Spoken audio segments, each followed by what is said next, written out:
Hi, I'm Reverend Patricia Adams Farmer. I'm pastor of Millersburg Christian Church, and the title of my sermon today is Love and the New Normal. It's based on the Gospel of John, chapter 14, verses 15 through 21. Don't you often dream these days of being on the other side of COVID-19? I know I do. It's important today that we not only keep our eyes open to the here and now, but that we also start envisioning a new world, a new normal on the other side of the pandemic. This not only gives us hope to live patiently and faithfully in the now, but also gives us reassurance for the future. It's like when you're tired and exhausted on a long trip, a long road trip. As the miles go by, you dream of the hot meal and the warm bed in your own home, and it keeps you going another mile and then another mile. Well, we're going 1 mile at a time, and someday we'll be home. But for now, we can dream of what that home might look like. But after a tragedy like COVID-19, home will look different. The normal cannot be the same. At least it shouldn't be. Jesus knew something about life after tragedy. In our passage in John, he is giving his disciples hope and reassurance as he prepares them for a new normal.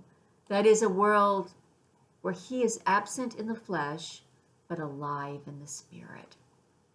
Even though the disciples cannot begin to imagine all that is about to happen, Jesus knows that they might recall his words in the future, when they are at a low ebb. And there is one word above all others that he wants them to remember, and that word is love. Love. The passage in John begins and ends with love. 57 times in the New Testament, Jesus uses love verbs. The Greek has several words for love, and in John, Jesus uses agapao and phileo, the love of God and the love between friends. The primary disciple in the fourth gospel is an unnamed character called the beloved disciple. With all this talk of love, we might accuse the author of, touting a single issue. And why not? I'm sure you often wonder why I preach so much on love. Well, it's not just because I don't have anything else to say, but it's because it is the heart and the soul of the gospel, especially the Gospel of John. In verse 15, Jesus declares that if his disciples love him, they will keep his commandments. So we ask, what commandments? Well, unlike Matthew, nowhere in John does Jesus command us to go the second mile, turn the other cheek, render unto Caesar what is Caesar's.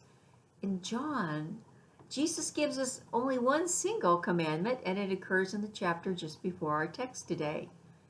Jesus says, I give you a new commandment, that you love one another. Just as I have loved you, you also should love one another. By this, everyone will know that you are my disciples, if you have love for one another. So we see in this gospel the overwhelming emphasis on love. And so, when Jesus is preparing the disciples for what he knows will be a traumatic and confusing time for them, he starts and ends with love.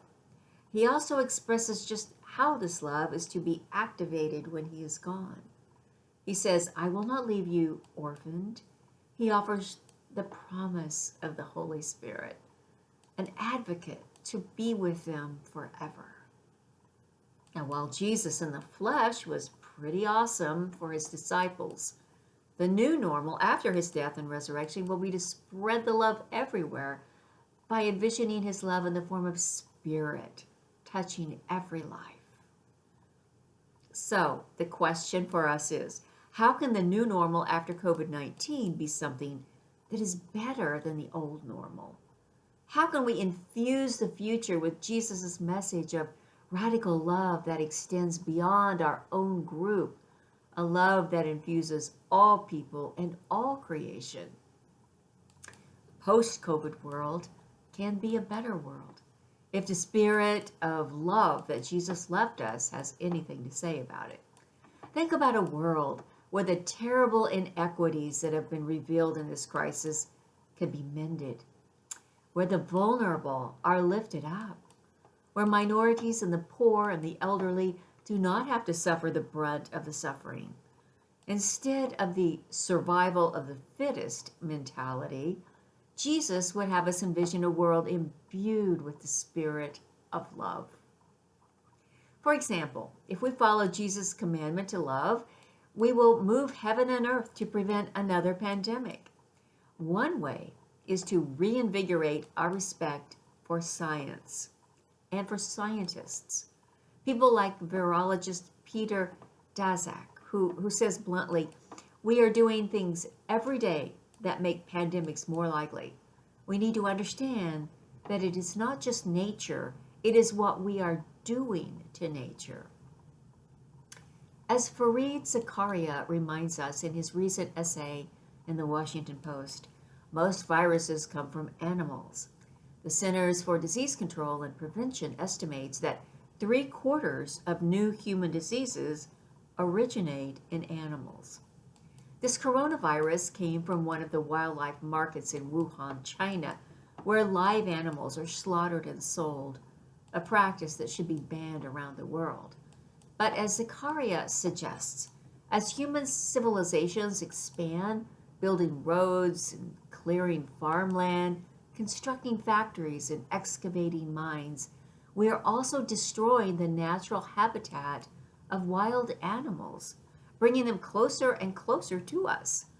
And some scientists believe this is making the transmission of diseases from animals to humans much more likely. Live animal markets, factory farms, the incursions into natural habitats puts us at a much higher risk for other coronaviruses out there, the ones that haven't yet jumped between species. We've already seen it: HIV, swine flu, bird flu, SARS, MERS. Now it's COVID-19. Will we ever quit treating animals as commodities? Can you envision a world where animals and their habitats are treated with respect?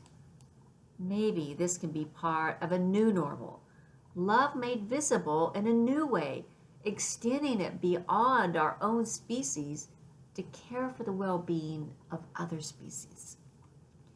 If love is our guide to the new vision for a post-COVID world, then if we love one another, we will have to reorient our values that includes all of creation. Recently, we got a glimpse of a new world during the quarantine. All the nations of the world shut down their emissions and energy consumption, and we saw that what the planet might look like if left to its own without interference. During the quarantine, the skies cleared and the waters became fresh and unpolluted. People in India could finally see the Himalayas. It gave us a picture of possibility, a new vision of a world where creation is given space and respect and a chance to restore itself. Yes, our planet has been taking a Sabbath rest, as one of my clergy friends says. And during such a rest, a new vision of the world can emerge, something on the other side of this tragedy. Right now is the time to reimagine just such a world. Jesus was preparing his disciples for a new normal after his absence in the flesh. That new normal was made possible because the spirit of love was alive in the world, and it still is today.